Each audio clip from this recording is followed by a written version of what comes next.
I'd like to call to order the regular meeting of the City Council of the City of Victorville. The City Council sitting is the Library Board of Trustees, Southern California Logistics Rail Authority, Southern California Logistics Airport Authority, successor agency to the Victorville Redevelopment Agency, the Victorville Joint Powers Financing Authority, the Victorville Water District, and the City Council performing the housing functions of the former Victorville Redevelopment Agency. We have first item on the agenda is public comment. Anyone wishing to address the council? Being no one, we'll go ahead and have declaration of closed session by our city attorney. Thank you, Mayor McEachran. We have two closed session items this evening, both pursuant to anticipated litigation pursuant to Subdivision C of Government Code Section 54956.9. To the extent there is reportable action, we will do that either at the conclusion of the closed session or immediately preceding the 7 o'clock meeting. All right, we'll now move into closed session.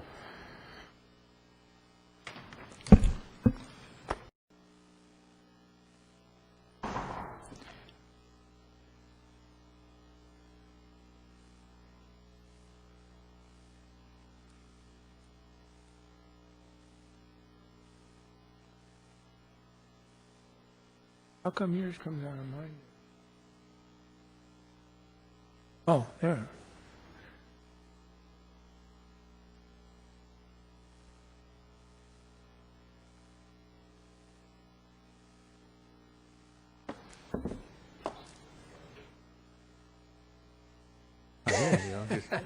And there's a built-in.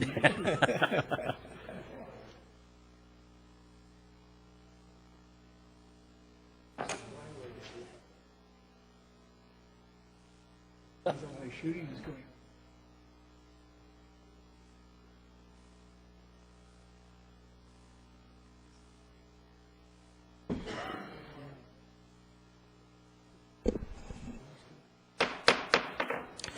Good evening. I'd like to call back to order the regular meeting of the City Council of the City of Victorville, and the City Council sitting as the Library Board of Trustees, Southern California Logistics Rail Authority, Southern California Logistics Airport Authority, successor agency to the Victorville Redevelopment Agency, the Victorville Joint Powers Financing Authority, the Victorville Water District, and the City Council performing the housing functions of the former Victorville Redevelopment Agency. We did have a closed session, and I'll have our city attorney announce any. Thank you, Mayor McEachran. We had two closed session items that were fully agendized. There is no reportable action with respect to either item at this time. Right now, we'll move into our invocation and Pledge of Allegiance. Our invocation will be led by Deacon John Samote from Set Free Christian Fellowship, and Pledge of Allegiance by the 202nd Battalion, Victor Valley High School. So if you all please rise.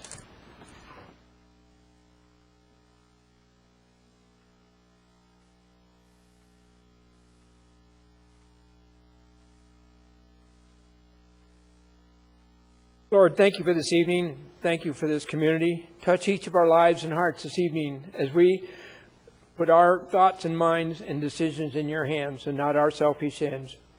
In our Lord's name, amen.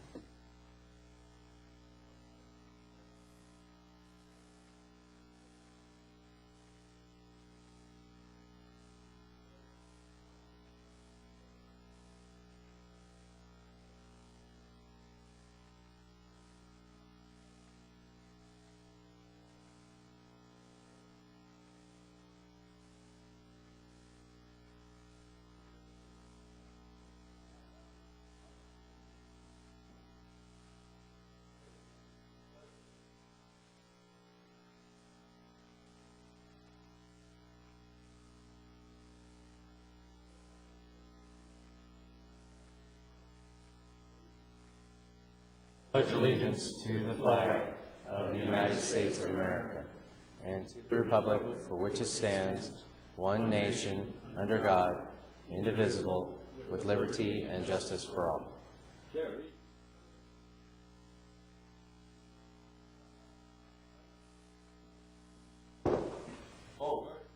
March.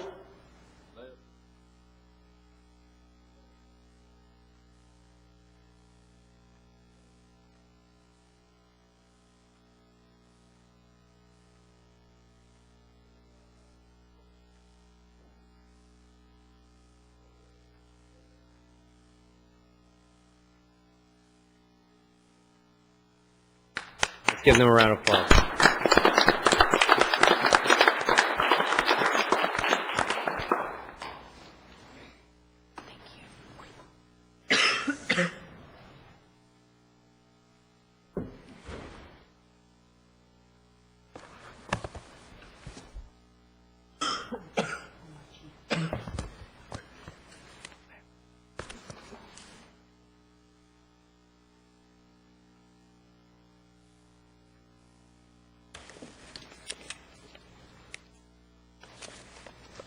Well, good evening. We have proclamations to present here tonight, and the first one is going to Prime Healthcare Services, and specifically Desert Valley Hospital. If I could have Margaret Peterson come forward, CEO.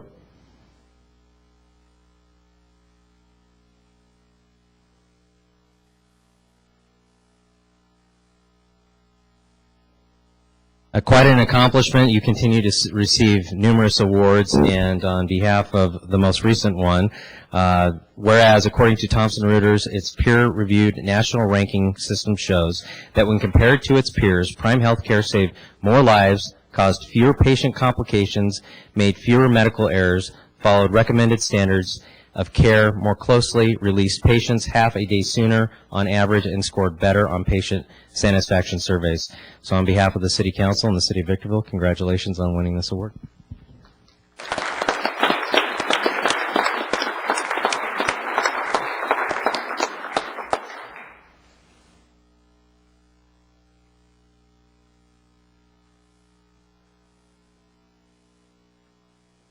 Ms. Mayor McCachran and the City Council members and city leaders, thank you so much for this honor. On behalf of Dr. Prem Reddy, the chairman of our board, and Mr. Lex Reddy, our Chief Operating Executive Officer for the system, and the Board of Directors for Prime Healthcare Services, it's a real honor for us as Desert Valley Hospital to be in this community and to have the opportunity to work so closely with the city.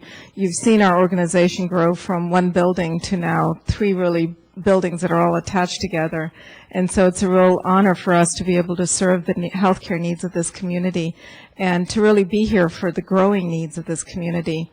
When you take a look at healthcare today in California, it's a tough business to be in. And it's not easy to be able to maintain ourselves financially, but in addition to that, making sure that we offer the highest quality possible. So it's really all our physicians, all our staff, and all of us working together that makes it happen. We have a physician here today, Dr. Sliman Tucker, and I asked him to come up with me, but he said if we asked him to do a lecture on rheumatoid arthritis, that he would do a really good job at that, but he wasn't willing to come up here. But it's physicians like him that make us as good as we are in this community. So thank you again for this honor.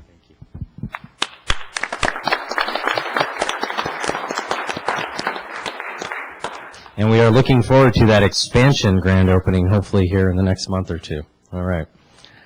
The next proclamation is to recognize Congenital Heart Defects Month, and if I could have Michaela, I believe, is going to come up forward, and she's going to accept this.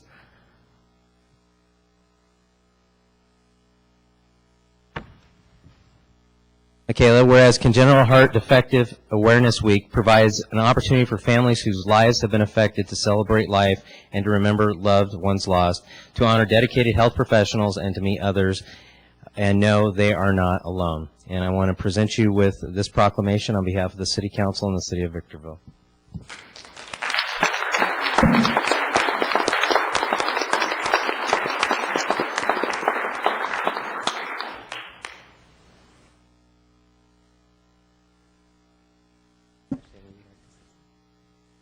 I just want to read a poem I wrote called We're Warriors, inspired by CHD Heartwarmers. We're warriors, we're miracles, our lives are blessings from God. When you look at us, you see young, healthy children, but those who know us know the truth behind our smile. On the outside, we may look fine, but our scars tell the truth of our lives. See, we have CHDs. For those that don't know what it means congenital heart defects. We are all part of a community of children fighting to live. We are warriors, we are miracles, our lives are blessings from God. Do not judge us because we are different. Do not judge us because of our scars. Do not judge us because you don't know who we are. We are kids who fight a daily battle. We are kids who were born with a broken heart. We will listen to our mommies and daddies beg God to help us. We watch our mommies and daddies cry because they cannot fix us. We are 1 in 100 that are born every year. We are kids who get echoes and EKGs. We are the kids who have surgeries in hopes to mend our broken hearts, and some of us will need new hearts. The hospital becomes our second home, where we visit time and time again. Still, all this does not stop us. We do not let it get us down. We understand how short life can be. We fight hard in honor of our friends and heroes who have lost their lives. We are warriors, we are miracles, our lives are blessings from God.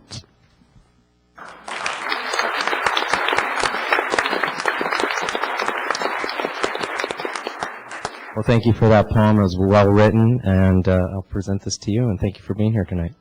Thank you.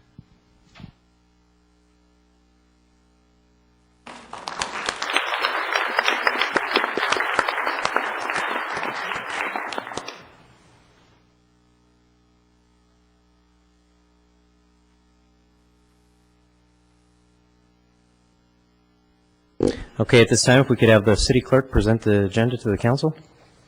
The City Council of the City of Victorville welcomes the public's participation in tonight's meeting. It is requested that all present please silence cell phones, pagers, and other electronic devices, and that personal conversations be kept to a minimum during the conduct of the meeting.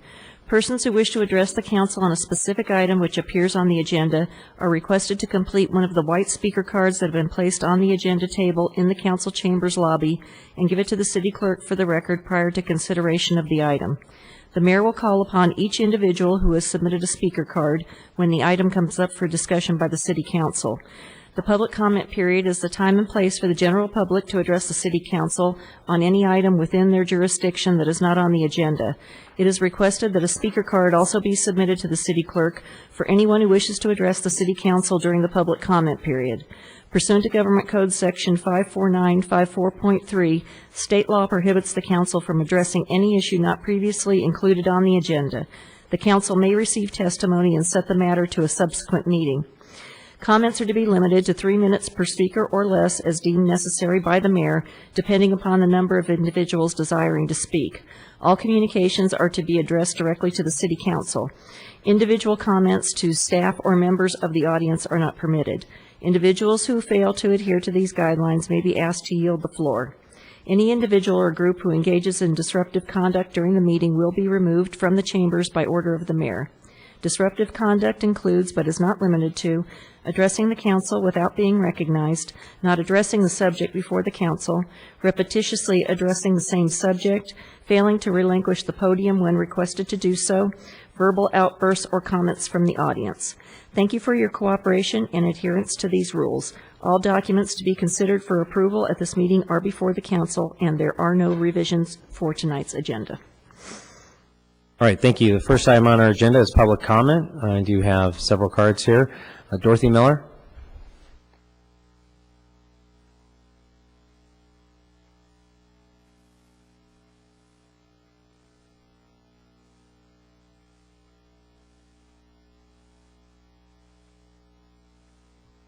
Hello, Mayor and council members. Well, I have a few more things to holler about. We're not going to spend any money for traveling. And at the last meeting, it was on the agenda that one of the, I guess he would be assistant city manager, went on a little trip. Don't we have the conference calls we could use to save the money from this travel? It sounded a little expensive to me. Okay, that's one little thing. The other thing I have here in my hand is we've worked with the ad hoc committee, went out, got over 200 signatures to get a road put through. The road was not very long to have to be put in. It was from La Mesa to 395. 395 traffic halls down there and 18-wheelers on your rear end as you have to stop practically to make the turn because there's holes in the road. Well, in the last week and a half, the signal was turned on. We finally have a signal at Eucalyptus and 395, which is helping the fire department to get out of 395 with a signal. It helps the residents over there to get out to the signal so you don't get killed as you're coming down the road. And we can't thank the city of Victorville. In 2007, 2008, we had the money for the road. No, that didn't make it. 2008, 2009, it wasn't in the budget. 2010, 9-10, didn't have the money. It had to go to the Nisqually Bridge. Well, thank goodness for a developer. He come to our rescue. He put the road in from Mesa Linda to 395. He got the signal working on our side. The other side was working anyway. Got it working for us. So now the people in that area can get out safely, which we can't thank the city for. And I can't thank the Daily Press. I called them a week and a half ago, and she says, oh, I will get an article out on it. I said, that would sure be nice. You know what? There's no article. There's nothing. And that don't make me very happy. I'm about ready to tell the paper where to go. I will get it on the internet if I want to see anything. And I don't like to do that. I like to know exactly what's going on in my city, so I know how to handle things. Thank you. Thank you. Yvonne Mashak? Mashak?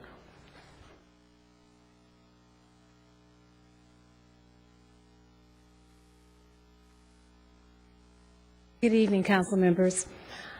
I'm here because I got a notice, and I'm sure everyone else did, about the new system for the water bill. I'd like to find out why it's being changed again after the fiasco we went through a few years ago. I'd also like to get some information on transition houses or through the police department. I've gone there to find out about a particular house that I think that is a transition house, and they couldn't help me, so I need to find out about who I contact to get that type of information. But more importantly, I need to find out about the water bills and why that system is being changed again. And it hasn't even been, I don't think it's been 5 years. And I'd like to find out what's in the water, what chemicals they're putting in the water now. That's it. Okay. Thank you. We'll make sure that we have staff get in touch with you. David Mueller?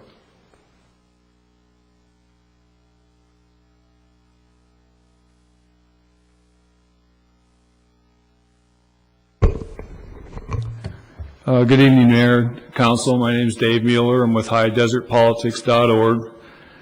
Got to try to regroup here about what I was going to say. Oh, yes. Before the holidays, I went and did an audit of the Bears Foundation, and it was an informal audit, not like Mr. Kennedy would do. You know, being a CPA, he'd be much better at it, I'm sure, to get drilled down to the facts. But I saw enough in what I saw to have a lot of questions. And as a for instance, I don't understand how Councilmember Cabriales can sit in on the meetings, but they're not open to the public. And that to me doesn't seem right. He would sit in the meetings with his wife, Vicky Cabriales, and both of them. Now, I don't know if he was in his official capacity as a council member or as a representative of High Desert Hispanic Chamber of Commerce. But either way, you shouldn't have council members sitting in on meetings if the public's not invited.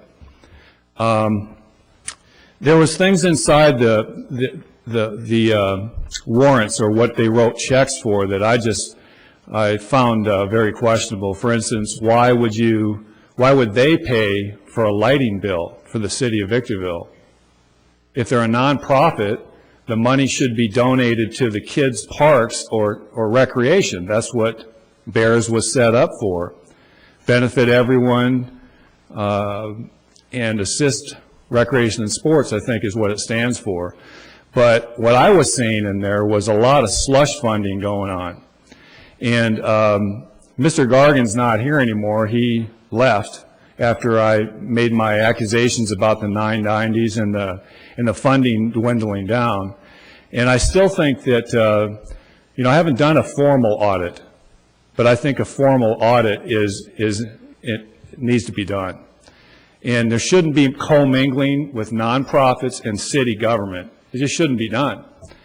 And I would hope that you would consider not allowing it anymore. I don't believe Councilmember Cabriales should be sitting in on those meetings. And if you're going to do that, then have the public invited and let them sit in also and hear what's going on and understand how the funding for Spice of Life is involved, which is a party basically. Spice of Life is a private party, for the citizens of, Victorville, but it's money that was donated to Bears, or should have been, and tagged for recreation and sports. And that's what I think you need to get back to. Just separate Bears off and let them run a nonprofit and have people donate to them, and then they can donate to your Parks and Rec. Thank you. Norm Miller?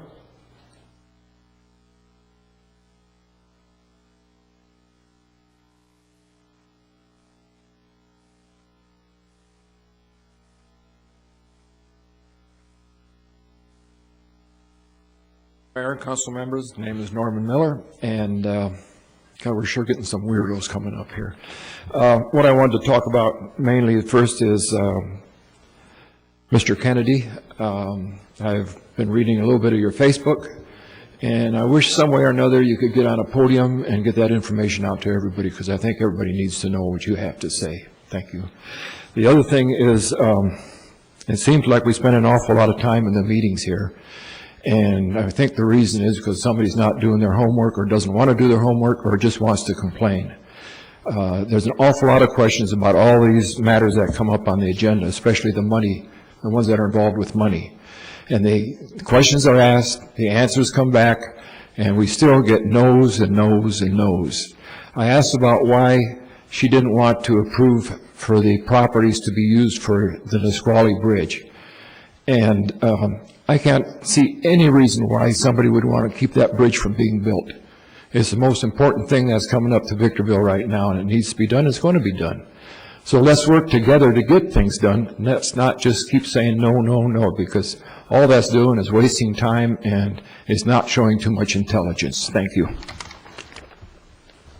Raymond Herrera?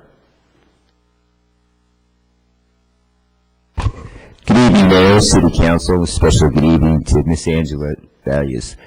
Mayor, I want to talk to you briefly about a few things. And the first thing is the state of the city thing that was in the newspaper, where you reported that you actually had stopped going after the EB5 program. I advised you that a long time ago, and I didn't charge you as much as your city attorney, but I'm glad that you finally heeded my words. Secondly, I want to talk to you about Cinco de Mayo, okay? I'm looking at the websites, and they're gearing up to have Cinco de Mayo, just like they have Spice of Life and, other events like that. There's always the question of where that money goes, and what the purposes of those events, who's begging what.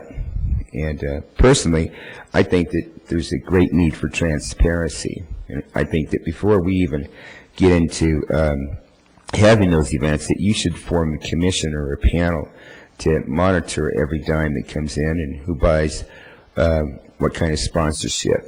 And I also think that there's a lot of collusion with Cabriales and his wife and things of that nature. Another thing I want to cover is the reason for Cinco de Mayo. I went to the websites today in Mexico, Yahoo websites, and to see what their celebrations are like. And here they are. They don't celebrate them in Mexico. They celebrate them in Austin, Texas, Victorville, Dallas. They celebrate, it's a celebration in America, not in Mexico where this supposedly event happened. They don't even want to know about it. So I'd like to point out to the American people that I believe it, well, I don't believe it, I know that it's a racist agenda for illegal aliens, and it has nothing to do with Americans of Mexican descent. Quite simply, my grandfather never spoke of Cinco de Mayo, neither did my parents. And I find it appalling that my American counterparts are so up and at it, Cinco de Mayo celebration and everything.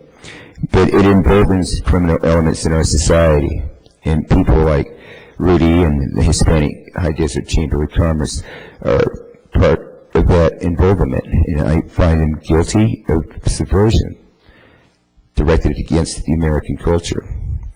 Give me an example of what an American of Mexican descent looks like, or what he should be like. Ruben Estrella just recently passed away.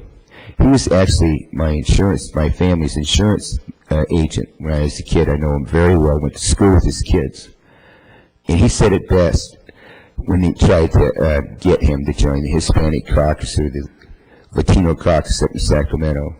He's an American. He doesn't want to play no segregation, with anybody or discrimination with anybody. So he refused to join them. And now that he's gone, some of these legislators that I call racist Hispanic legislators are trying to say that Reuben was the great one. Reuben led the way. Reuben didn't lead the way for anybody but the American people.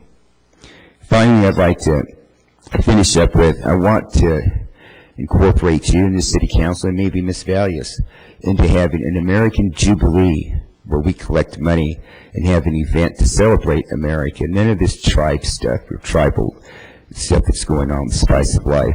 But we have an event where we have a great event and we collect funds for the parks and recreation for the American children that live in Victorville. With that said, Mayor, I will be back until Cinco de Mayo is over, and I will protest Cinco de Mayo at the event. And I'm asking the American people to join me, an American of Mexican descent. Thank you, and God bless. Thank you. Robin Vinson?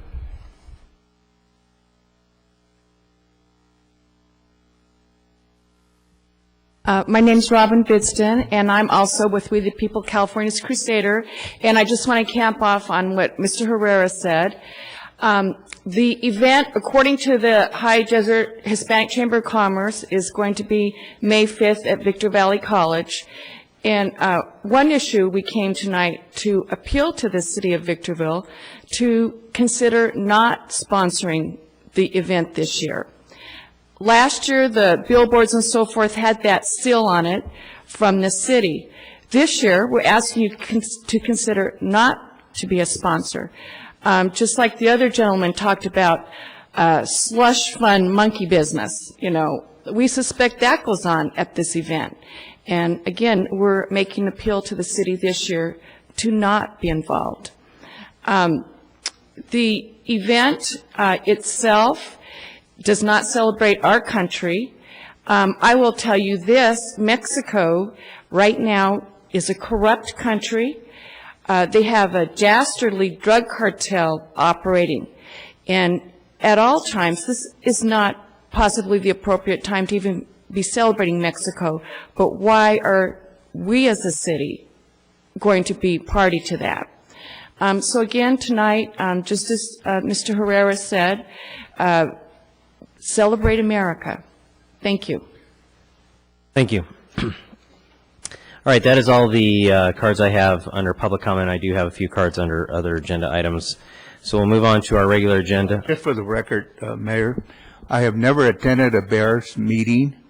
I don't even know where. I know they're a nonprofit and they're an extension of the city, but I've never attended a Bears meeting. All right, moving on to our regular agenda. There are no items at the time of posting for the Library Board of Trustees, the Southern California Logistics Rail Authority, or the Southern California Logistics Airport Authority. Moving on to the successor agency to the RDA, agenda item number 6. This is a request to approve that the City of Victorville, acting as successor agency to the Victorville Redevelopment Agency, confirms the amended enforceable obligation payment schedule previously adopted by the RDA Board of Directors and authorize the City Treasurer to make such additional appropriation payments up to $23,225,907. Have a card on this, Mr. Mueller?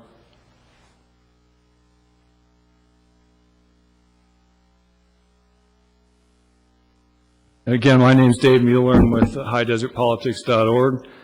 I wrote a story already about this, and I want the public to know that if you go through your old, I call it an encumbrance obligation payment schedule. It's the old one that you did in August was for about $18 million. Now the new one went up to $23 million.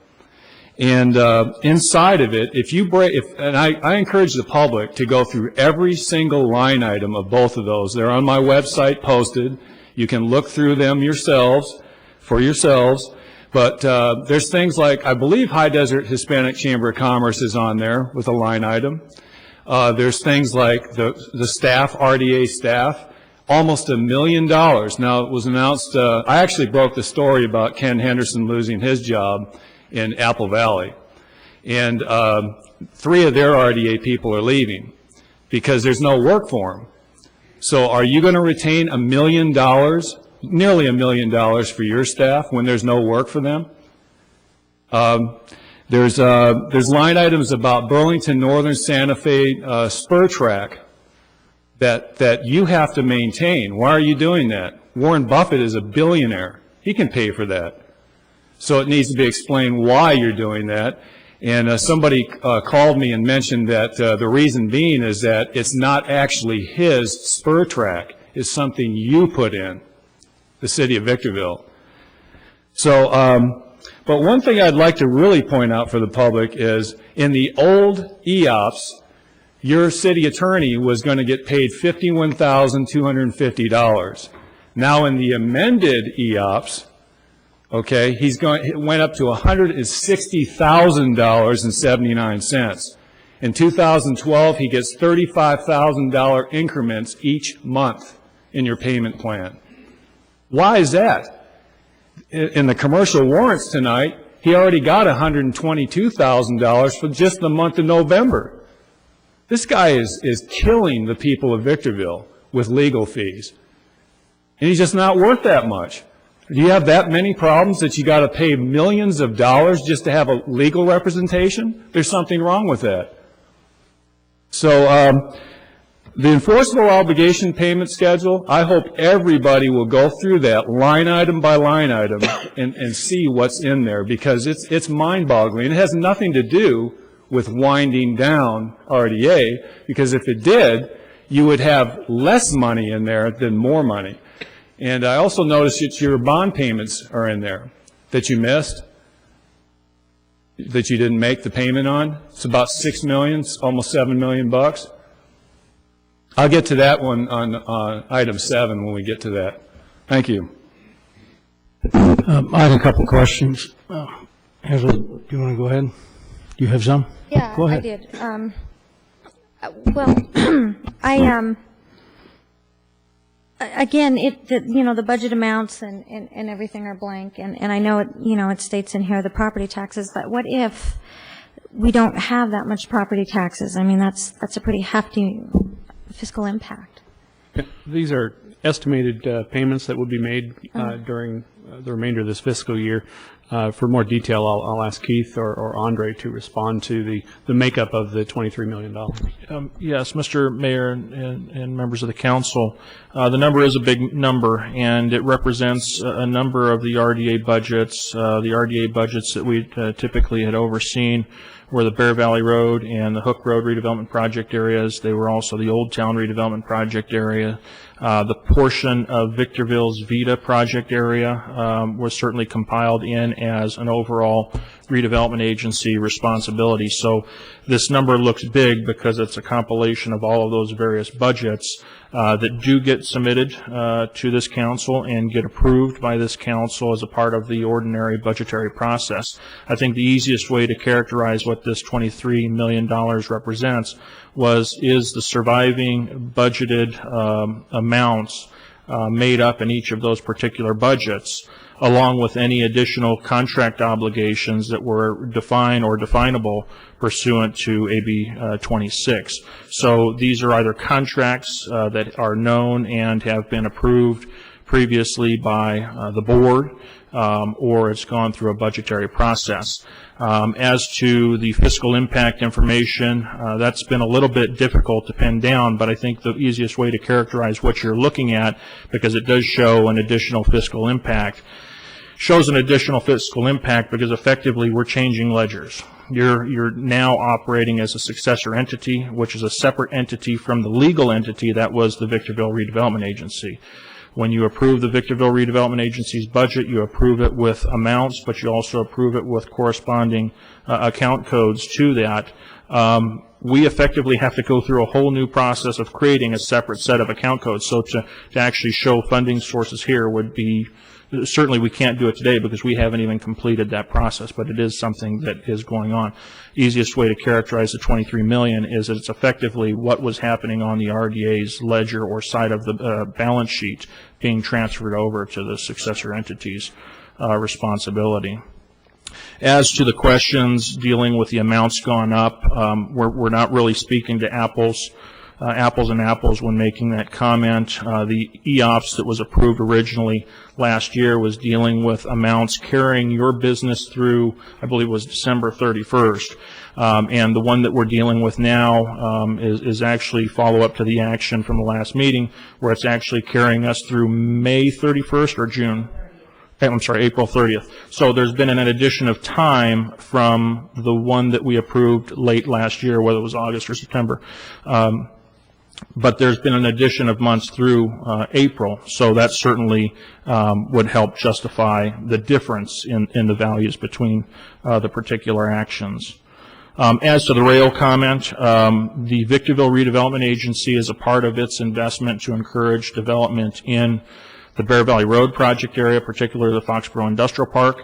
One of the main attractions to that industrial park was the rail that was built by the redevelopment agency and actually owned by the redevelopment agency.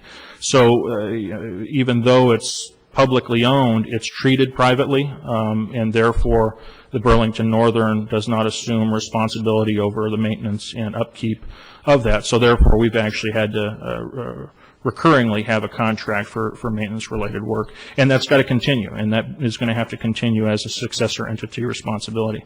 I think finally, to answer the question relating to the funding available and how these obligations get paid, the way the dissolution process works is they get paid in a priority order.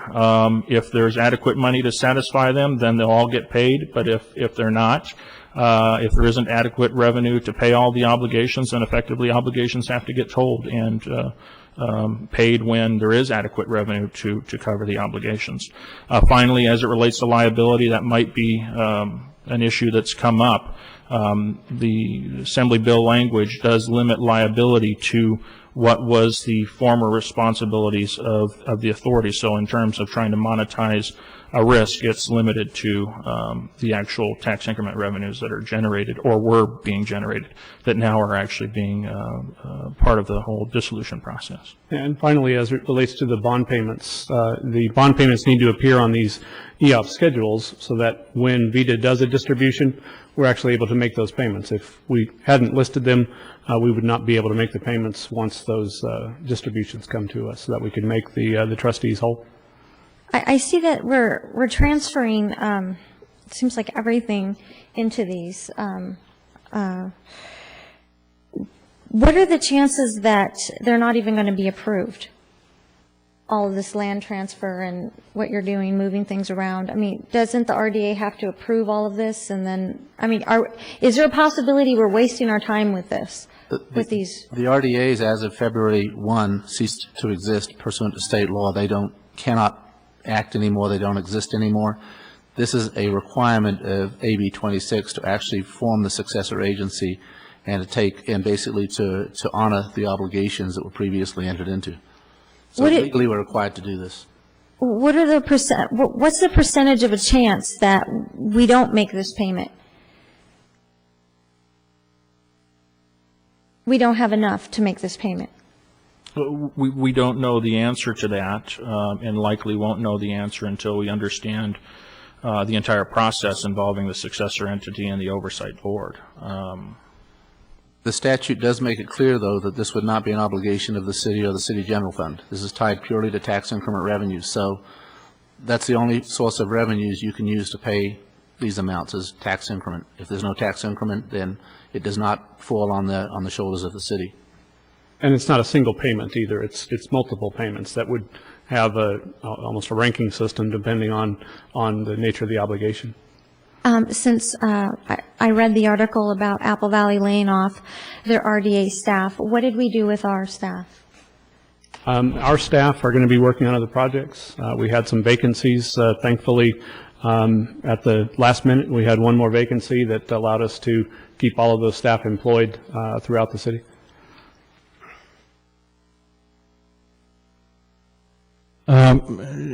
Keith, if I'm understanding this process correctly, this listing will have to be amended and updated as time passes. Am I right? You are correct. How frequently in the course of a year do you suppose we'll update it? Every 6 months, every 4? I think I could certainly see it at least once every 6 months going forward. I think we believe right now what we have is an accurate representation of what the obligations are. Certainly, though, if we find that we've missed something or that we've included too much, that could constitute needing to revise it. So it could be conceivable that in the early stages of serving as a successor entity, especially with an oversight board, and the oversight board getting involved in the actual approval process, in the early stage, I wouldn't be surprised if it was more than once in the first 6 months, but I think regularly 6 months could be acceptable. And at a minimum, we're going to have a semi-annual bond payment for some years to come. Yes, those don't go away. Even if everything else quit, that will continue until is those correct. bonds are paid. That is correct. Whether they're paid on time or paid late, that'll continue until they're all paid. That is correct, and it's going to become your role as a successor entity to work with the oversight board once the oversight board is finally appointed, and we'll actually be addressing that because we have some appointments that can be made to that board. But there has to be a clearly understood process still developed with the oversight board. We don't know how hands-on or how hands-off it's going to be, but certainly we have a very significant role in identifying the obligations, identifying the risks, mitigating the risks to the best that we can, and unwinding or dissolving the responsibilities the best we can. In the most prudent we can. One of the items that's continually discussed, and it's related to the latter items dealing with the transfer of assets and the eventual sale of the assets. It's not very clear in the bill as to whether we're supposed to sell them all right away, because certainly one of the intents of the bill is to maximize the value, so that the money can be dissolved and then transferred to the effective taxing entities. And is today the right environment to be selling a massive property when values are down? There's going to be a lot of questions like that we're going to have to work through with the oversight board and develop the right process, the right protocol, the right approach to dissolve the assets. So just because we have a responsibility to dissolve, I'm not necessarily sure you're going to be day two going out to the market with for sale signs just to sell all the property. And when we approve this obligation list, what we're approving are the commitments that we're going to pay, not the checks that we wrote last month. Am I right? That's correct. And it's going to require a continuing approval every time this list gets amended and something new gets added. That's correct. So Mr. Mueller, plan on being back when we have to amend it again, because it will be amended, I'm sure. I believe so. That's correct. How many RDA staff did the city absorb? There was a total of 12 staff members who had all or part of their salary that was part of the RDA. So all of those employees still have jobs. However, some of them are going to be working in the successor entity capacity. Some will be transferred to the airport to work on things there, and then others will be interspersed into vacancies throughout City Hall. And what would be the total cost of salary and benefits for those 12 positions? I don't have that right now. I can get it for you. Okay. And is that paid for out of the general fund? Some of them will be, but for the most part, most of it is not. It would be, I'm trying to think off the top of my head, I think 3 of the positions are vacant general fund positions that we're filling through these transfers rather than doing a recruitment. I think the largest predominance of transferred expense is gone to the airport.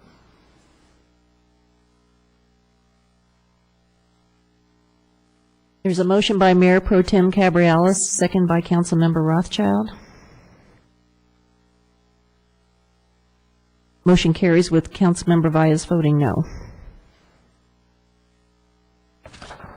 Agenda item number 7 is a request that the City of Victorville, acting as successor agency to the Victorville Redevelopment Agency, accepts the transfer of physical assets from the former Victorville Redevelopment Agency.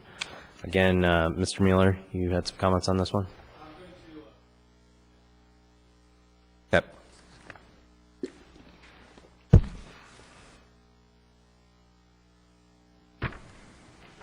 Motion by Councilmember Kennedy, second by Mayor Pro Tem Cabrialis. Motion carries with Councilmember Valles voting no. Agenda item number 8 is a request to adopt resolution number R-SA-12-001 entitled, "A Resolution of the City Council as Successor Agency to the Victorville Redevelopment Agency Authorizing Investment of Monies in the Local Agency Investment Fund." Mr. Mueller?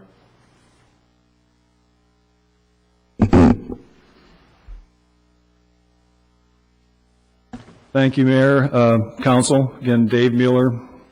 The reason I'm asking or came to speak on this particular line item, I believe I don't even have the dollar amount. The public doesn't, unless they happen to go to your website to look, but I believe it's $12.6 million. I'd like to recommend that you take that money and instead of putting it into your general fund, where it's not going to be watched, because it's a local area investment fund, and you're going to move it to another local area investment fund. But the money's going to get lost in the shuffle here. So I'd like to see that you're going to clearly annotate that that money came from RDA, and that that's where it will be used, which is to pay down the debt. Because I hear all of you gentlemen all the time telling me, well, you know, yeah, we have to pay this money back, these bond debts, we have to pay them back, but the city's not on this at all. Well, who is then? Who is paying for it then? Because it's not free money. When you took those bonds, it's obligated to somebody. Well, the agency that used to be obligated no longer exists. It was dissolved. But you became the successor agency. So you can say all day long, I believe, that, hey, we're not obligated to this debt. But if you became the successor agency, then I don't believe you're right. So I would like to see that $12.6 million clearly annotated on your LAIFs, so not a nickel of it gets used for any general fund obligations or any other debts you have, but you should maybe think about paying your bond debt. The bonds that you missed in December, take about $7 million of that out of that $12 million and just pay that back before you get all those people on you suing you for not meeting your obligations, because the trustee is eventually going to demand their money. They're going to want their money back. So you might as well take the money now and get them covered to keep them happy, or they're going to sue you probably. I see some real mean looks on your faces up there. I'm just bringing up some facts that I believe you people have kind of shuffled around, and the public needs to know that somebody is on the hook for this bond debt.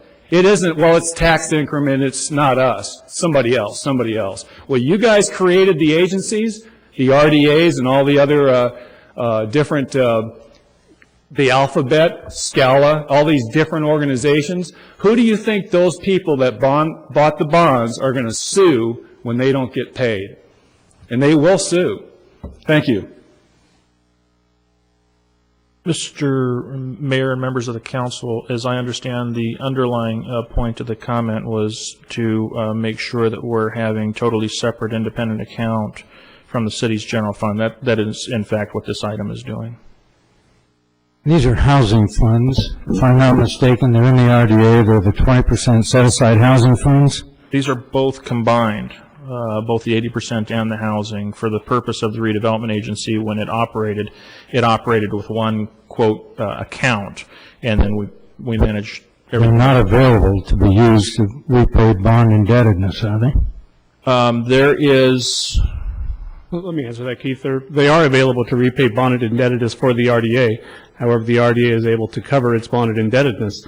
They are not available. In fact, it would be violating state law for us to use the RDA money to pay down the SCLAA debt. We attempted to borrow it, or we wanted to borrow it, and were prevented from doing that by the state Supreme Court. So for us to take the advice of the speaker this evening, we would actually be violating the state law. Can we explain to him for the, what, fifth, sixth, eighth, 10th time, exactly who's on the hook for the bond indebtedness? I don't believe that we can. I don't believe that we can explain to him that. I'm afraid you're right. My concern is that the city of Victorville has proven time and time again that they can't handle their finances. They can't make good decisions on everything from interfund borrowing to making payments.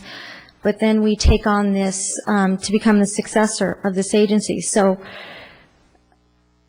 well, now, I mean, it's even worse as far as the finances, and I don't trust that we know what we're doing. I don't trust legal counsel to give us good advice because he has never done that. And that's my problem with this whole RDA successorship, is that I don't have any trust or faith in the staff from past experiences with our finances and with legal counsels. So I just wanted to make that clear.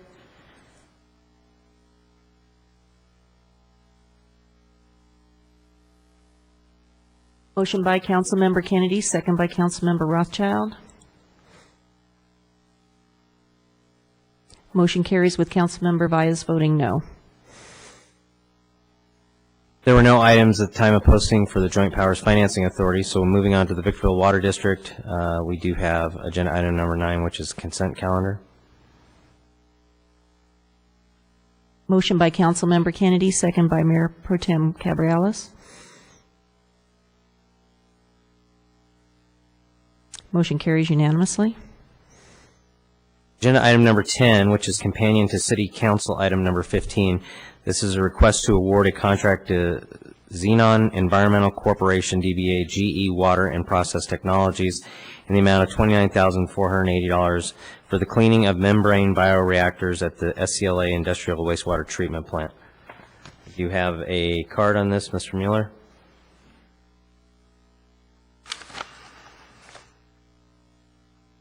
This will be the last item I'll speak on this evening. I'm sure that will make you all happy. On October 18th, 2011, Mr. Kennedy and Mayor McEachern accused me of spreading misinformation about the IWWTP when I said it wasn't working right, wasn't functioning right. Councilman Kennedy called up Mr. McGlade to counter my accusations, and Mayor McEachern went on about the prison was not supplying effluent, even though McGlade's staff letter said it was, which clearly meant you didn't know what you didn't even read the documents that were in the agenda packet that night. It's on the agenda tonight. Hopefully you read it tonight. The problem and letter are back on, the problem with the plant and the letter are back on the agenda tonight. And it's requiring yet another $100,000 over there. It says $29,000 in here, but if you go into the documents, it's a lot more than that, apparently. You can listen to all of what I just mentioned if you don't believe what I'm saying, because a lot of times you accuse me as soon as I sit down, and that's when you start talking and saying, I don't know what I'm talking about. Listen to the tape yourself. At 58-minute mark of the tape, October 18th, 2011. I'd like to point out tonight that you already have agreements for maintenance with both Woodard and Curran and Aaron's Corporation. When your latent sewer powers were authorized by LAFCO on October 12th, that was 6 days before you told me I didn't know what I was talking about. October 12th, 2011, LAFCO met And it was LAFCO 3168. I hope everybody will go home and look at that, Google it. And Kathleen Rollins McDonald said that her report clearly shows that just the operating expenses of IWWTP will be on average $10.5 million a year over the next 4 years, and and Woodard and Curran has a 10-year contract. So start adding that up. If your expenses are over $10.5 million, you could build how many plants in 10 years? And they're not paying for this. The city has to pay for this extra $100,000. This means that this same plant could be built, as I said, three more times, because Mr. McGlade says it only costs $35 million, which I know for a fact is wrong. That's not even close. And you can't use the reclaimed water in the LAFCO report, which you're going to use as a revenue source, because it's got high salt content. I stand on what I said October 18th. In July, the plant had problems with the membrane reactor. It's not working right. You're not getting clean water out of it that you can use to cool those turbines. And I don't appreciate it when you gentlemen misconstrue what I've said and paint me to be a fool when I know I have my facts straight. You don't have your facts straight.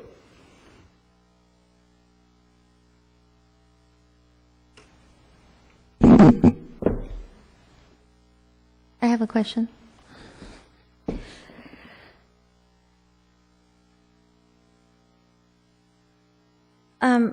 It says fiscal impact 29,000, but when you read through the paperwork, total project cost is 99,000. Can you kind of explain that to me? I could, but I'd rather have Sean do that. Sean, if you don't mind coming down. This agenda item has been complicated to get the funding exactly right, but Sean is best at explaining the various pieces and who ultimately bears the cost of those pieces to explain that fiscal impact. Sean? Thank you, Mr. Mayor, members of the council. The item before you is for a contract with GE.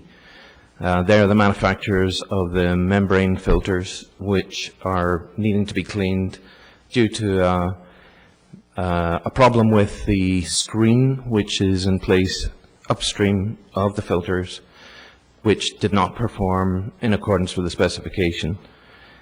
Our concern is that this is a very expensive filter. We want to have the GE specialists observe the cleaning of the filters.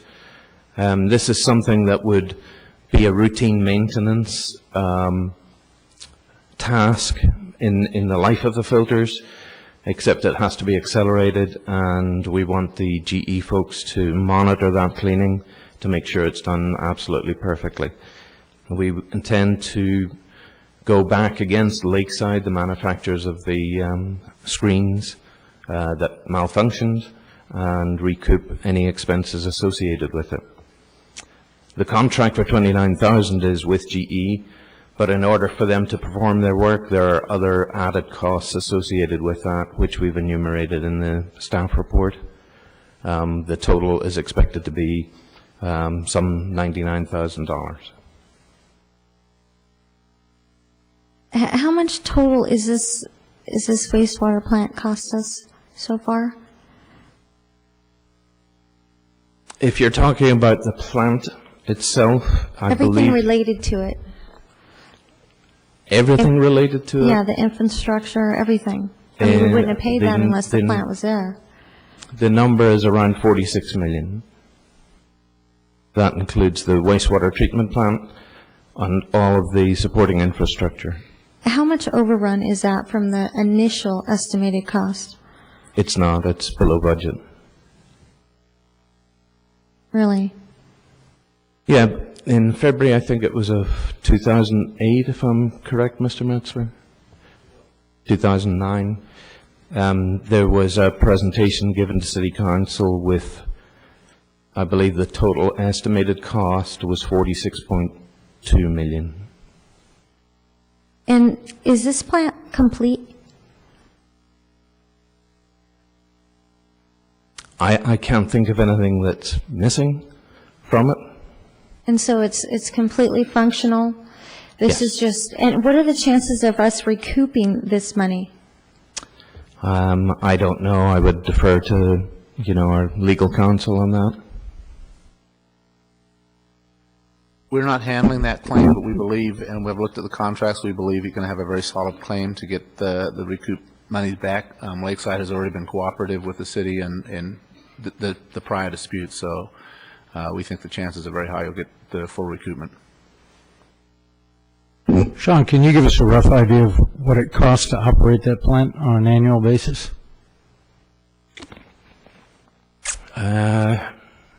It's right around the 2 million mark per year, maybe a little over. And what are our revenues roughly on that plant? Overall, the city, I think we're about 10 million. I'm really unsure of the total amount of revenue from, sewer use fees. No, on an annual basis? Yes. Aren't we about at a break even on it?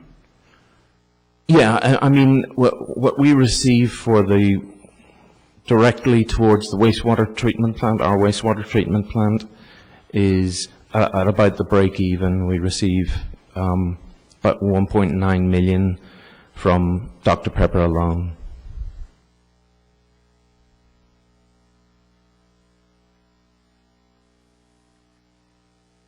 There's a motion by Councilmember Kennedy, second by Mayor Pro Tem Cabrialis.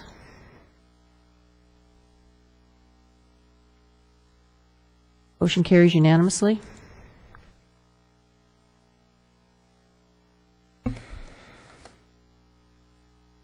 Moving on to the City Council performing housing functions of the former RDA. Agenda item number 11 is request that the City of Victorville, acting as successor agency to the Victorville Redevelopment Agency, accepts the physical housing assets of the former Victorville Redevelopment Agency.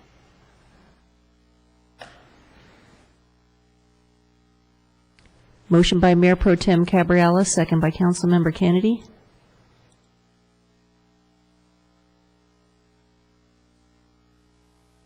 Motion carries with Councilmember Vyas voting no. Moving on to the City Council agenda. Agenda item number 12 is our consent calendar. I'd like to pull A and I.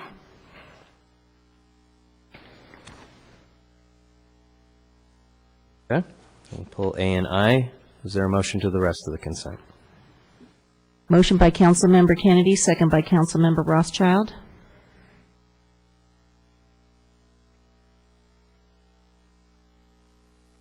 Motion carries unanimously.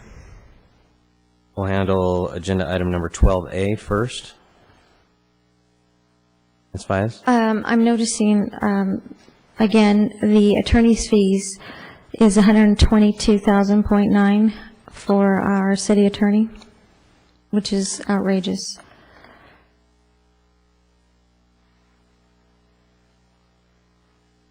Motion by Councilmember Kennedy, second by Mayor Pro Tem Cabrialis.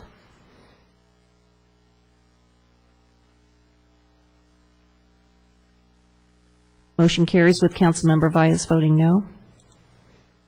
And agenda item number 12I. This is a pretty controversial item. I was surprised to see it on the consent calendar. As far as the Red Flex camera lawsuit, this wasn't even brought to us in closed session, so it's hard for me to deny it as requested. So I asked legal counsel if this, or the council, if this should be brought to closed session so that we have more information. Because if there's something we can do to correct this and avoid it. This hasn't gotten to that level yet. This is just a claim, and your typical procedural response to a claim like this is to deny it so that we then get to a level where if it results in a threat of litigation or a suit being filed, then we can discuss it in closed session and see how to handle it. This, again, is a procedural denial of claims that's recommended by the city's risk manager. Okay, but we have received a threat. The threat letter that we got does not have a proper legal basis to file a lawsuit against the city on it. There's no, that we are aware of, legal theory alleged in those letters yet that would subject the city to any liability. Again, this is a claim, and procedurally, in order for the city to be responsive to the claim, it has to go through this claim proceeding. So in order for it to go anywhere, we have to deny it first. Yes, this is basically the claimant's exhaustion of his administrative remedies. He has to, in order to even be able to file a lawsuit, has to go through what's called the administrative process, where he brings it to the city and gets a denial before he even has a legitimate claim. Well, that's my point, is why push him to go to the lawsuit when we could fix it now? Because he has not alleged anything that the city has done that's violative of state statute at this point. And his claim is for what, $6 million? I believe it's $6 million as a class action, yes. And if he has a legitimate claim, he'd be able to file it in a lawsuit in court. We don't believe he has adequate grounds to file a lawsuit. The alternative to denying it is to pay him his $6 million. That would be the alternative. No, it's not. From what I read is that if we do certain things and make the officer appear and do different things, there were some other options in here. There has been no law, no court case decided in California yet that has found red light cameras per se unconstitutional. Every case that has been successful has been done on the failure of the defendant in whichever case it is to provide proper evidence as to the legitimacy of the claim. Here, the claim was based on statutes that we don't believe are even applicable in this case, so we don't believe the plaintiff has asserted a legitimate claim against the city. Therefore, risk management at this time is saying deny the claim. There's no appropriate lawsuit at this point.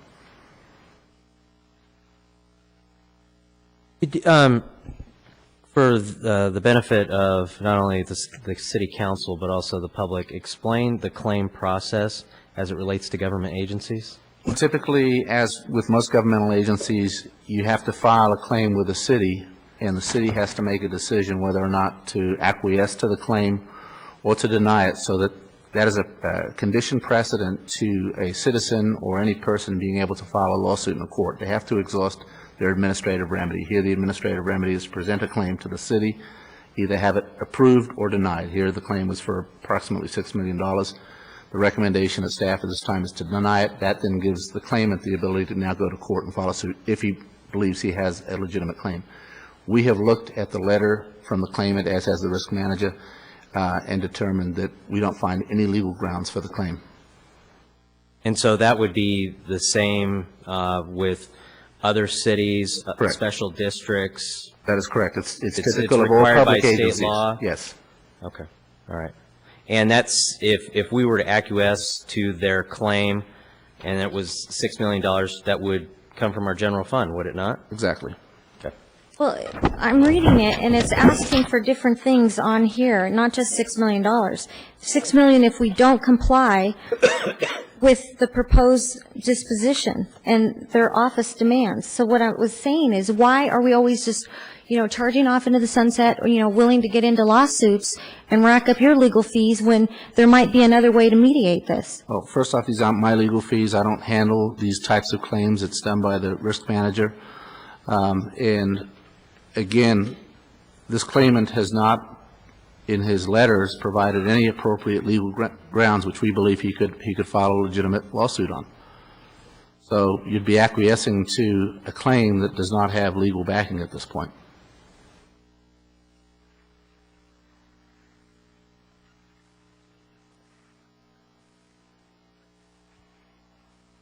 Motion by Mayor Pro Tem Cabrera, second by Councilmember Kennedy.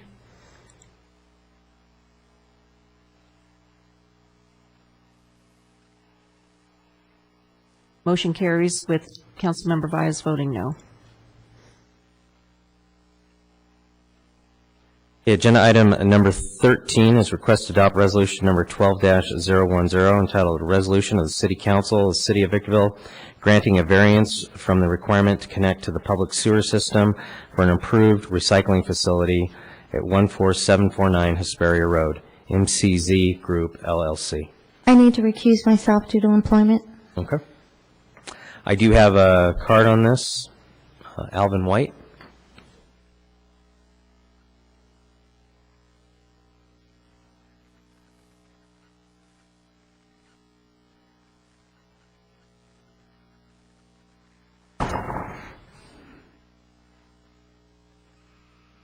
No, we're fine. We're a client's representative. MCZ owners are in the audience, and we wish your support Okay. in this matter. Thank you. All right.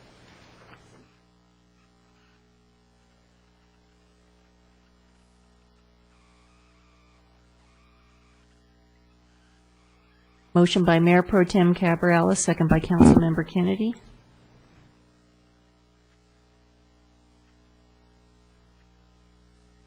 Motion carries with Councilmember Vyas absent. Mr. Mayor, on item number 14, I need to recuse myself as well as Ms. Vyas does. Okay. Agenda item number 14, this is a request to award a contract to Victor Concrete for concrete work to mitigate Paseo erosion occurrences in LMAD number 2, Eagle Ranch, in amount not to exceed $118,000.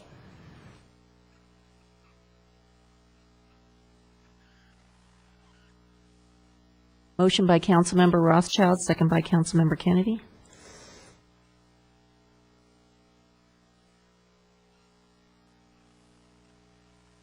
Motion carries with Councilmember Vyas absent.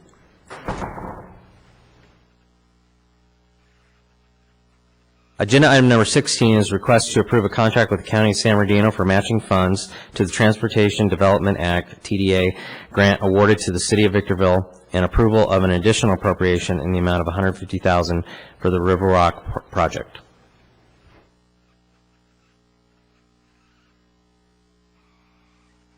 Motion by Mayor Pro Tem Cabrera, second by Councilmember Rothschild.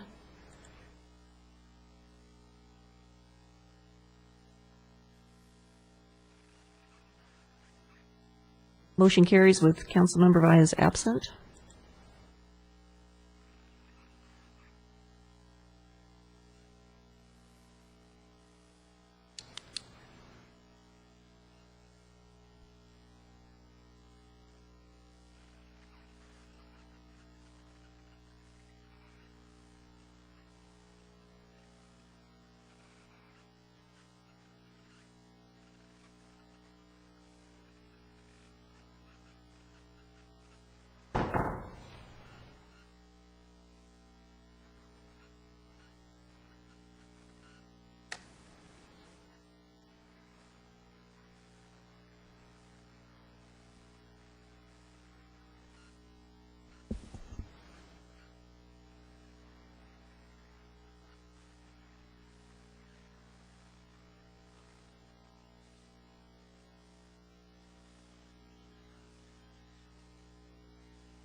All right, moving on to agenda item number 17, request to approve a change order to the VCI Telecom contract for the Innovation Way roadway project to increase the contract by an amount of $266,281.28.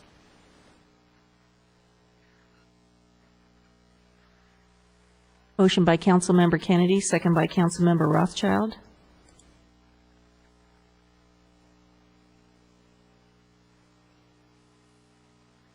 Motion carries unanimously. Agenda item number 18 is request to adopt resolution number 12-011 entitled, "A Resolution of the City Council of the City of Victorville in support of the transfer of Ontario International Airport to local control." Motion by Councilmember Kennedy, second by Councilmember Rothschild. I have a question. We only have one side presented to us as to why we would do this or even get involved with this. Shouldn't we have all sides of it? I mean, it's just the side that wants us to vote yes, gives us the information. Yeah, this was at the request of the City of Ontario. This is on the agenda at the request of the mayor. A lot of other Southern California governments have supported Ontario in their request. There's been a lot of press on this issue down the hill, not so much up here. Essentially, Ontario's beef, as I understand it, with the LA World Airports is that they believe that they could better run their own airport that's in their community, and that there are certain higher costs in order to fly out of the Ontario area versus LAX, and that is to the benefit of the City of Los Angeles. If the council wishes us to attempt to contact LA World Airports or the City of Los Angeles for comment, we can certainly do that. I don't think this request is a surprise to them in any way. I'm quite certain that they know all about Ontario's actions and Ontario's desires. You know, I use Ontario Airport probably 10 to 15 times a year, and the thought of losing that airport is just disturbing to me and to anybody who lives in the high desert. And I'm convinced personally that the biggest reason it's struggling is because of the control exercised by LAX. I think if it were left on its own, it would be a healthy and thriving airport. So I'm completely in favor of this.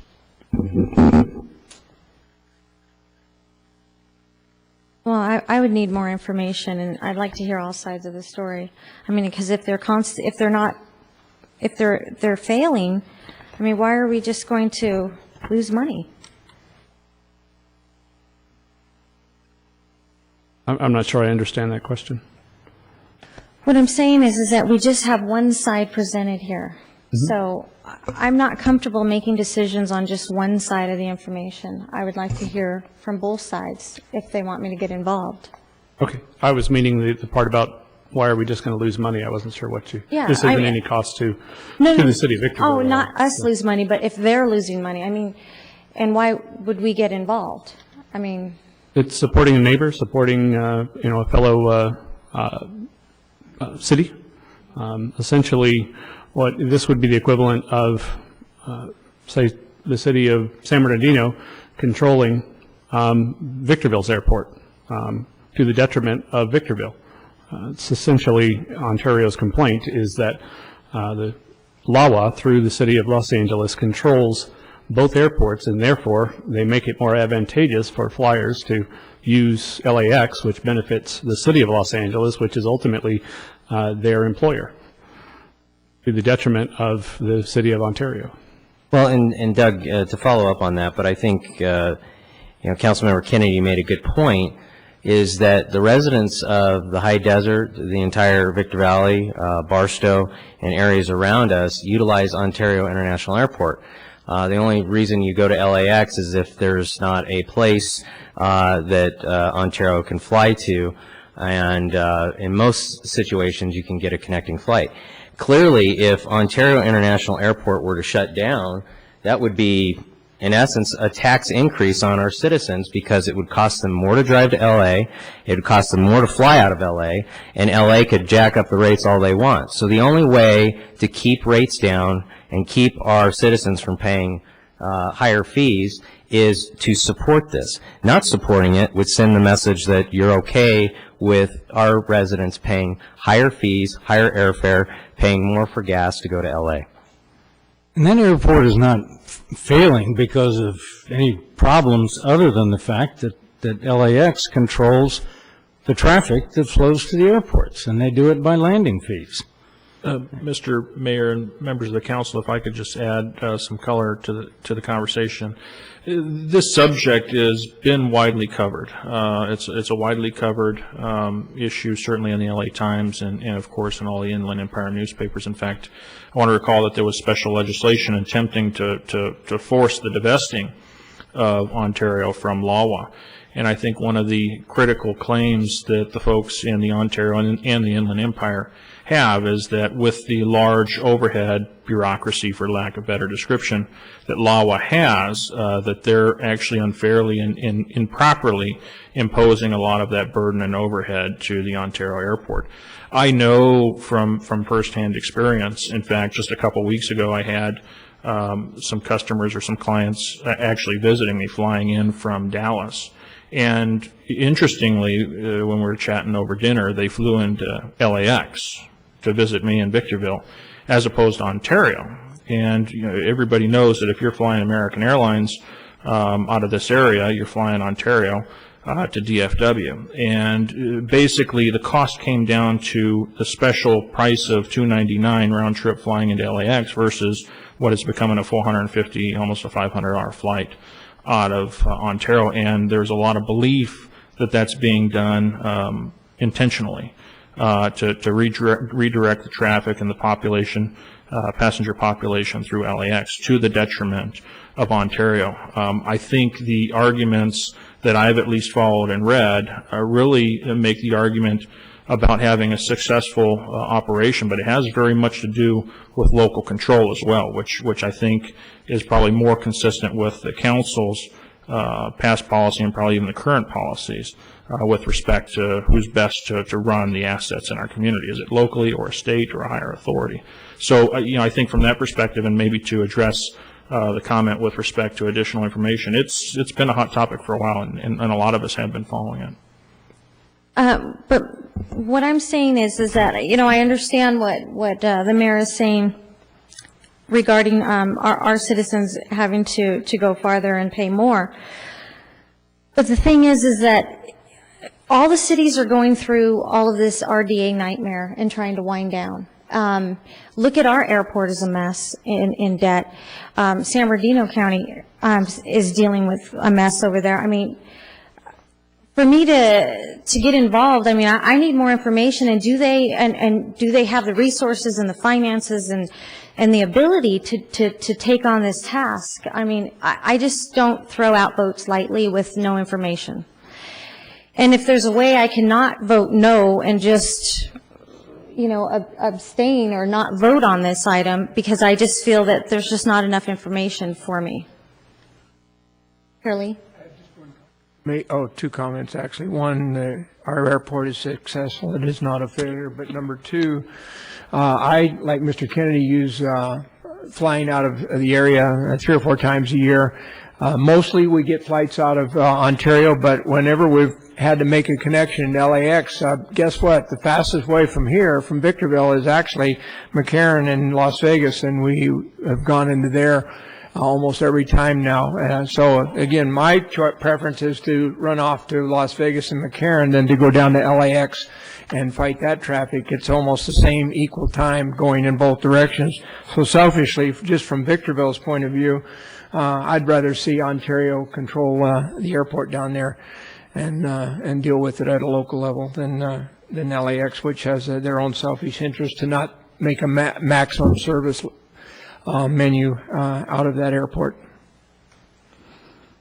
And this is a request from the city of Ontario, if I understand it. So, it's for the basic reason that, or selfish reason that, who would want to drive into Los Angeles? I'd rather, have the opportunity to do that here in Ontario. But the bottom line is that we have a sister city from San Bernardino County asking for support. And so I voted yes for support of the resolution. The motion carries with Councilmember Vyas abstaining.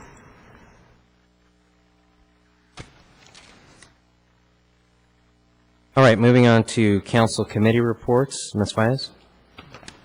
On the Old Town, they had a couple of meetings. Police Chief Yoder had a couple of his staff attend and answer questions for them, that they had a lot of questions about the issues that they're dealing with as far as crime and parking and traffic. So I was really appreciative of the captain for sending those people. And they're starting to get more attendance downtown. And I do have a question. There was a question raised, if I'm attending those meetings, is that going to be an issue? We have to publicize that? I thought it was only if there's 2 council members, more than 2. Correct. If there's more than 2, or if there's a formal action by this council to form a committee, you could also create a Brown Act issue. Neither of those circumstances exist here. There's no problem with you as one council member attending those meetings. Okay. And everything's going well at the Victor Valley Transit Authority. they're moving forward with grants, getting new buses, and delivering great service to the riders. That's all I have. Yeah, the AQMD, I teed up the editorial from a week ago Sunday on the global warming that Steve Williams had put in the Daily Press. It was an excellent preference, and in the letter signed by 18 distinguished world climate scientists.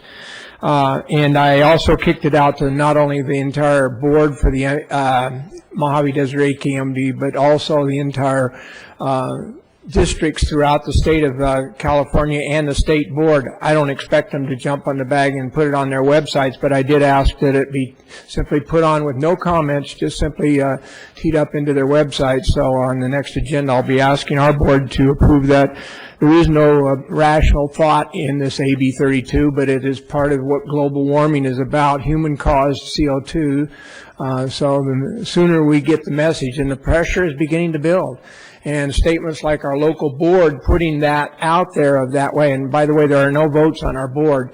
There is an abstention. We have one board member on the state board, but there are no votes on our board for not only opposing AB 32, but the issues on global warming caused by human CO2 is so ridiculous and so baseless in its foundation. So we'll keep hammering away at that, and maybe California will get their head in the game and begin to recognize that you are causing cities like Victorville. We spent hundreds of thousands to meet AB 32 this last year, and we'll continue to do that.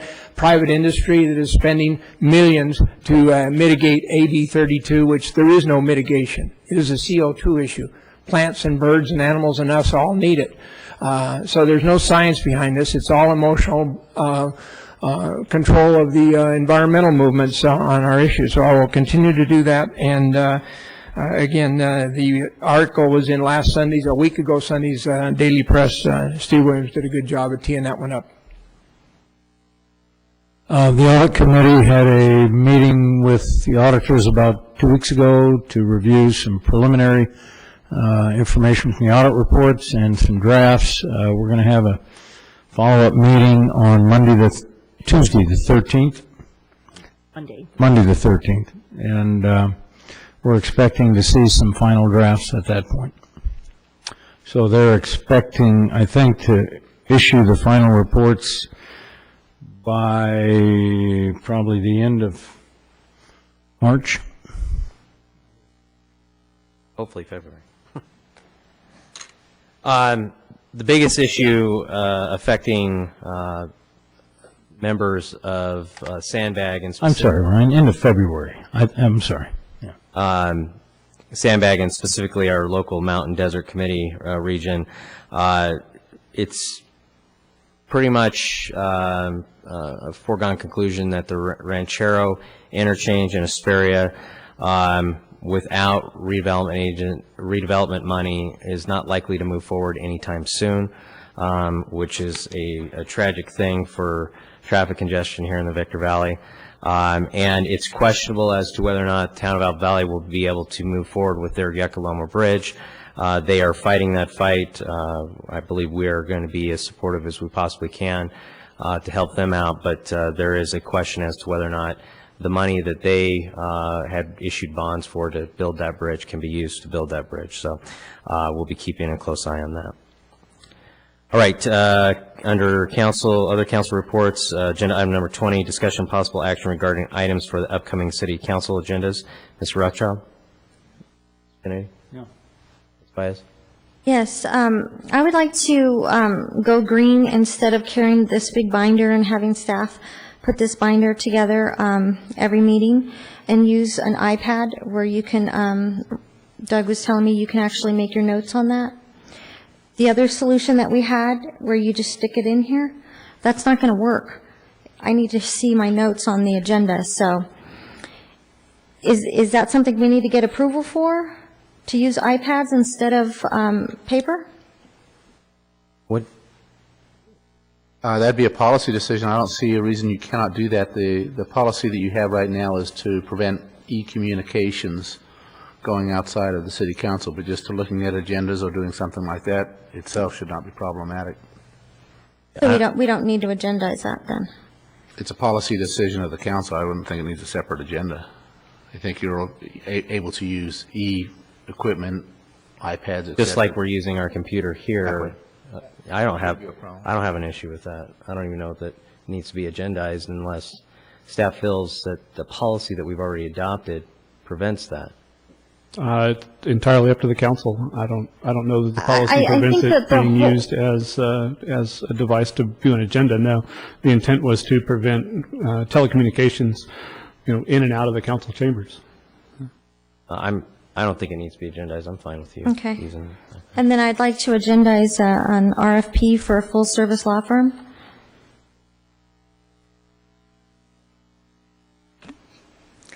Andre made a point that he doesn't handle that because he gives all his work to other attorneys, so we get billed from other law firms as well as his. So that $122,900 for this agenda, there's still a lot of other law firms that are billing as well. So I think we can find another law firm that can handle everything and be cheaper. I think we owe it to the public. The other law firm you refer to is typically funded through your insurance pool? BBK? No. Typically, Graves and King handles our litigation matters and defense matters. I was looking at Best Best and Krieger Billings. Okay.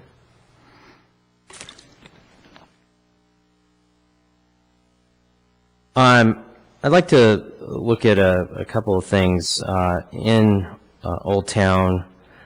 I know, Ms. Vise, you are kind of our liaison down there. Mm-hmm. I've been getting a lot of requests, calls, ideas from folks that either have businesses or live down there or are even outside of the area, that we ought to look at on-street parking again on 7th Street to slow down the traffic and to promote commerce. So I'd like to agendize having staff bring back some sort of report on what it would be to feasibly implement something like that. I know it's been looked at in the past, but perhaps it's something we ought to look at again. I'd like to agendize, if everyone's okay with that. Yep. I'd like to agendize looking at the city fees for conditional use permits and other such permits, to see if there's any possibility of us either reducing fees or suspending them for a period of time to help this economic recovery. Obviously, I wouldn't want that to affect the city in any way, but understanding that there's very few permits being pulled, what could we do to help spur the economy by looking at those permits and seeing if there's any possibilities of doing that at this time? If the council's okay with looking at that. And then finally, I think it's appropriate with all this discussion on our city attorney that we look at other cities of similar sizes and their legal costs, because there's some idea that we're paying more than other cities of our same size and same structure. I mean, if you notice tonight in the opening, I think I've added 2 or 3 more agencies that we as a city council sit over now. Even though redevelopment's gone away, we're performing a housing function for redevelopment. We're the successor agency. So I think it's just appropriate that, we look at other cities that have the same functionality and all the responsibilities that we do as a city council, because obviously it's easy to say, as compared to Apple Valley or Hesperia, we may be paying more, which I know is not always the case. I've seen some of their monthly billings, especially in Apple Valley, go as high, if not higher, than our own city attorney. And but other cities of the same size in population, with the same diversity and structures that we have to oversee. We're not just a city. We're an airport. We've got a rail authority, we've got a library, we've got a water district, which consisted of 2 water districts that we brought on. So there's a lot of things that we're doing that other cities of our size or around us don't do, and I think it would be appropriate to look at what other cities are paying in legal fees. Okay with that? If we can find a comparable city. Well, and that may be a hard thing to do, but I think it's appropriate because obviously, the thought that we're paying more than other cities that have the same type of diverse structure that we do, I don't think makes a whole lot of sense. You may find that a lot of cities that have as many entities as you do and are as complex as the city of Victorville will have full in-house staffs that then includes all of their benefits, their full-time salaries, and they'll have attorney staffs of 7 or 8 attorneys in-house full-time. But we can do a comparison and show you some comparisons of what those cost cities. I would say our rates are as competitive as anybody's, and they're far more reasonable than any private sector firms out there. Well, and I have some familiarity with San Bernardino, and I think that city attorney's office costs in excess of $6 million a year, and they have an RDA, and they have IVDA with the airport, but they don't operate the airport authority. That is correct, they don't. So finding a city our size with the complexity of our operation is going to be very difficult to do. If we find one, it's going to be a much, much larger city, so it's going to be hard to compare. Legal fees are like engineering fees, or they're a function of the time it takes to do the work and the billing rate. And frankly, and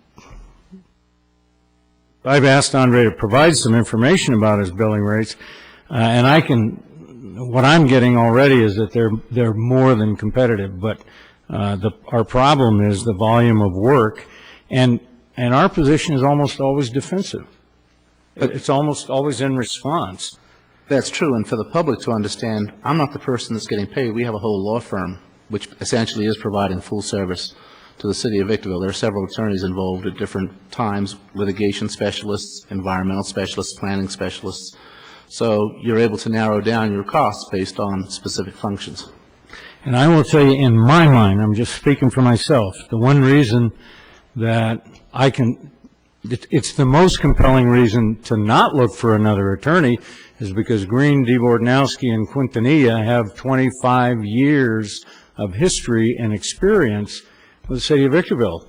They have been involved in almost everything that's developed and evolved, providing their legal service. And whether you think everything that's developed should have been developed or not, we weren't faced with this economy during that entire time.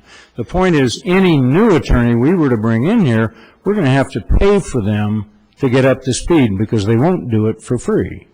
It's going to cost us to buy that knowledge, background, and experience that we've already paid for in the case of this firm. To me, that is just a compelling reason to not look. All right, reports from council members and staff. Doug or Keith?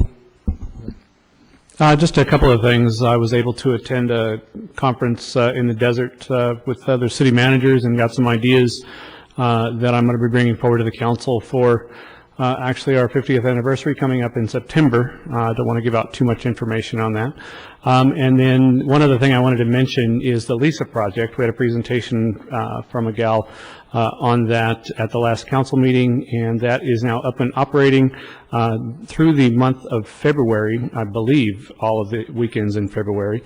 And their hours, if you're interested, are Thursdays and Fridays from 4 to 8 p.m., Saturdays 10 to 6 p.m., and then Sundays 1 to 5.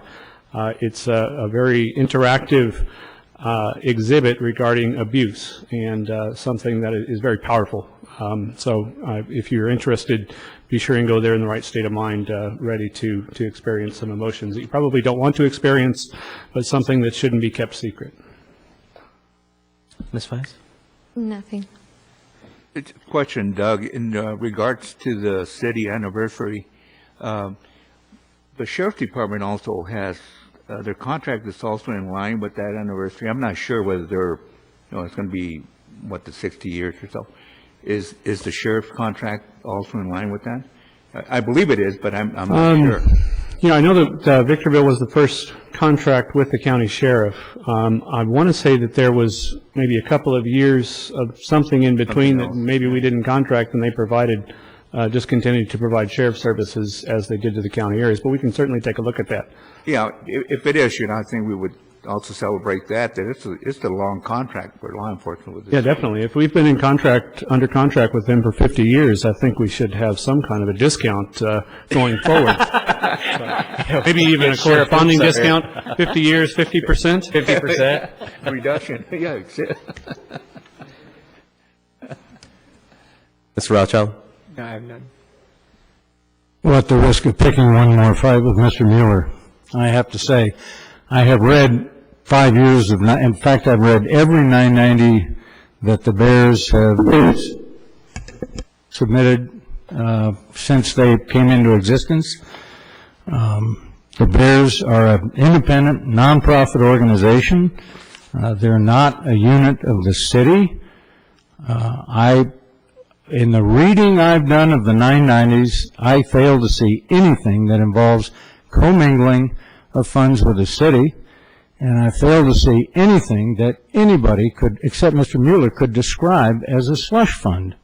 They have a bank account. It's the only asset they have. They receive contributions. They pay expenses for their various functions. So I'm not going to say anything about what he does or does not know, but I read a lot of 990s. I prepare a lot of 990s. I didn't see anything that he saw. So I have to say that about the Bears. All right, and the only thing I was going to add is to what Doug said. I had the opportunity to go through the lease project as well the other day, and it was quite a moving experience. And I would suggest it's going to be there for the entire month of February. You all should get out and go through that experience. It's definitely eye-opening and something worthwhile to see. So with that, we are adjourned.